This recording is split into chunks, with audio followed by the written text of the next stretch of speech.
هو تقريبا مفيش حد من الخمسه الاوائل في الدوري عايز يكسب الجوله دي. الزمالك والاتحاد يتعادلوا، بيراميدز والفيوتشر يتعادلوا، الاهلي والمصري النهارده يتعادلوا، فتحس ان الجوله دي يعني ما كانتش تتلعب احسن. تابعوني انا صاحب الكوره عشان نشوف مع بعض ازاي كولر عالج بعض اخطاء الاهلي، وايه الفكره اللي كان بيهدف ليها وتوابعها السلبيه اللي اثرت هجوميا على الاهلي.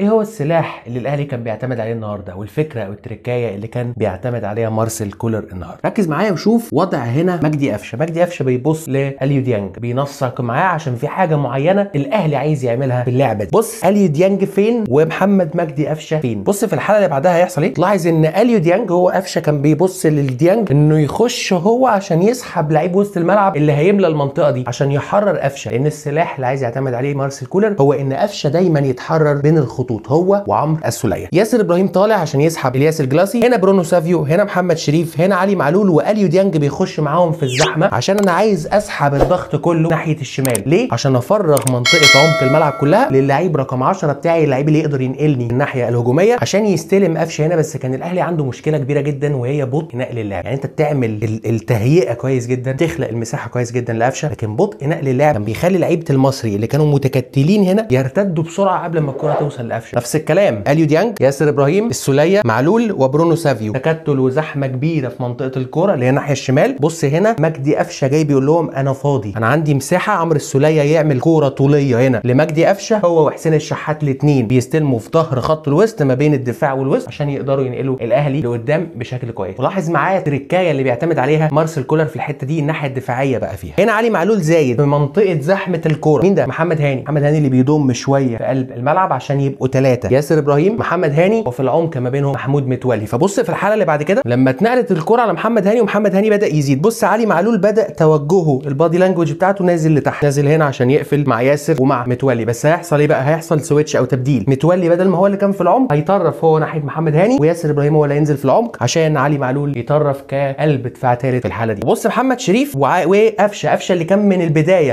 الاهلي او كولر عرف يهربه ازاي؟ بانه بدا يقربه دايما من منطقه عمق الملعب في الحته الفاضيه هنا. محمد هاني في اللحظه اللي بدا يرفع وشه فيها، محمد شريف سرق عمرو موسى على القايم الاول، محمد هاني هيرفع، حسين الشحات خد قلب الدفاع، هنا عمرو موسى راح مع محمد شريف. وبص قفشه اللي بدا يبقى في عمق الملعب ما بين قلبين الدفاع، ومحمد شريف خطف عمرو موسى لقدام، اتفرغت مساحه لقفشه اللي انا عايز افرغه من بدايه المباراه. محمد هاني زاد، علي معلول بينزل توجهه انه ينزل لتحت. هو ده الشكل والنمط اللي الاهلي عايز بيهدف ليه طول الجيم. ايه هو؟ مهاجم، 2 انسايد وينجرز اللي هم المهاجمين الوينجات اللي ضامنين في قلب الملعب، ثنائي وسط الملعب اللي هو السوليه وقفشه. فالاهلي كان بيلعب النهارده 4-1-4-1، ديانج او السوليه او قفشه ارتكاز، الاثنين التانيين على طول هيزيدوا قدام ويكملوا من الناحيه الهجوميه. هنا اللعبه بتبان اكتر، توزيعه الفرقه بتبان اكتر. هنا برونو سافيو، هنا محمد شريف، هنا حسين الشحات، السوليه وديانج، هنا قفشه اللي هو الارتكاز اللي هو راس المثلث لتحت، محمد هاني عشان زاد، علي معلول ثبت مع الثنائي الدفاعي، محمود متولي وياسر ابراهيم، ياسر في القلب، علي معلول ومحمود متولي، محمد هاني بدا يفتح عشان مارسيل كولر بدا يدي حريه لثلاثي وسط الملعب عشان يكملوا في الناحيه الهجوميه. فعشان يعوض ده بدا انه يثبت باك اللي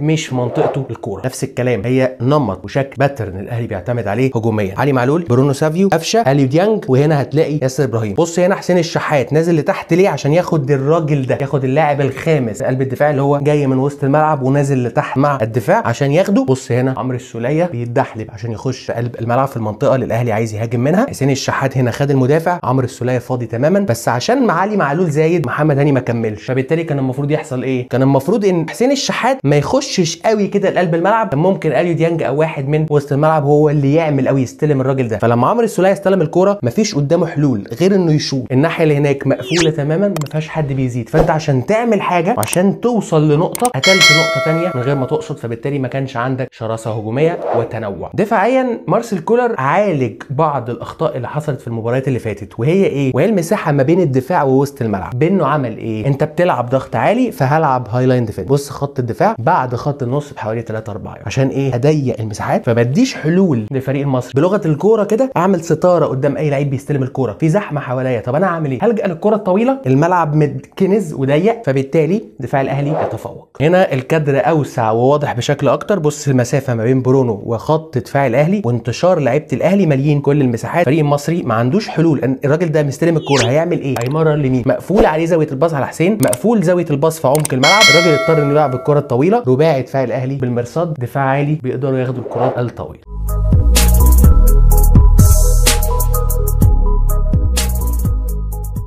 انتهت حلقتنا النهارده. اتمنى يا رب الحلقه تكون عجبتكم. لو عجبتكم الحلقه ما تنسوش تعملوا لايك للفيديو، سبسكرايب للشانل، وفعلوا الجرس عشان كل فيديوهاتنا الجديده